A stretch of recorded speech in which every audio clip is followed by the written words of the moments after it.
Mbahaye ikaze nshuti bakunzi, mwebwe mukurikira TKB Rwanda.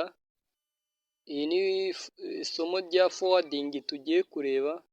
Muri iyi videwo tugiye kureba uko ushobora kuba wakoresha telefone zirenze imwe. Niba umuntu ashobora kuguhamagara, igihe aguhamagaye utamwitabye, ukaba wahita umuyobora ku wundi murongo. Ni ukuvuga ngo uko bimeze ni igihe uzaba ufite telefone ariko wenda uri kuyivugiraho, hari igihe uba uri kuvugira kuri telefone ntubashe kumenya umuntu waguhamagaye. Telefone n'uzaba warakoresheje iyi kode ishobora guhita yimuka ikajya ku yindi nimero ya telefone utari gukoresha.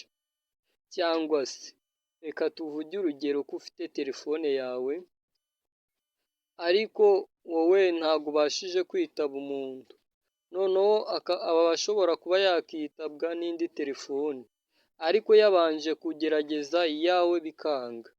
Aha ngaha ngiye kukwereka uko tubigenza. Turaza hano muri fone bisanzwe, aha dusanzwe duhamagarira, dukande iyi kode. Ni akanyenyeri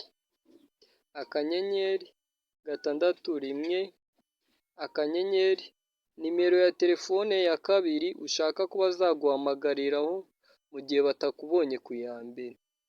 Umuntu ahamagara rimwe ariko iryo rimwe ahamagaye iyo utahise umwitaba hagati y'amasegonda 15 cyangwa 30, ya koru yiwe ihita yimukira ku yindi simukadi. Iyo simukadi yaba iri muri telefone cyangwa mu yindi telefone, ni uko bigenda. Ubwo rero nimba umuntu afite nimero imwe yawe ya telefone kandi ufite telefone zirenze imwe, ushobora gukoresha iyi kode igihe aguhamagaye kuri fone imwe agasanga urahuze, akaba yakoresha n'indi.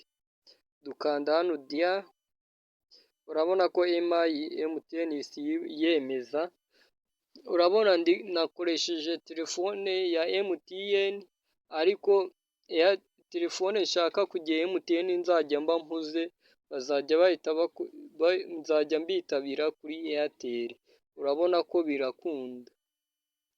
Noneho iyo ushatse kuyikuramo n'ubundi ukavuga ati ntabwo nshaka ko umuntu uzajya umbura kuri MTN nzajya mwitabira kuri Airtel, nabwo urahita uza hano wandike urwego, yego 661 ugire icyo wemeza.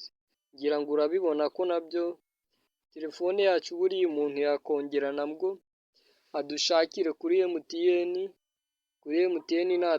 natatubonaho ni uko nyine. Ariko kuriya twari dukoze yari budushakire kuri MTN atatubona agahita ajya ku Airtel igahita isona kandi atarasanganywe nimero yacu. Izi ni kode zikora igihe ufite konegisiyo kubera ko ni kode zikora ku masimukadi.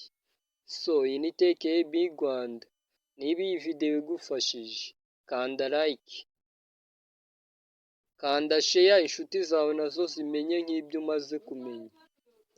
Kora subscribe kugira ngo na videwo y'ubutaha uzabashe kuyibona. Duhereze komenti kuri videwo wifuza ko tuzakora mu kiganiro gitaha. Ciao ciao, iyi ni TKB Rwanda, njye ndi Ami Byiringiro.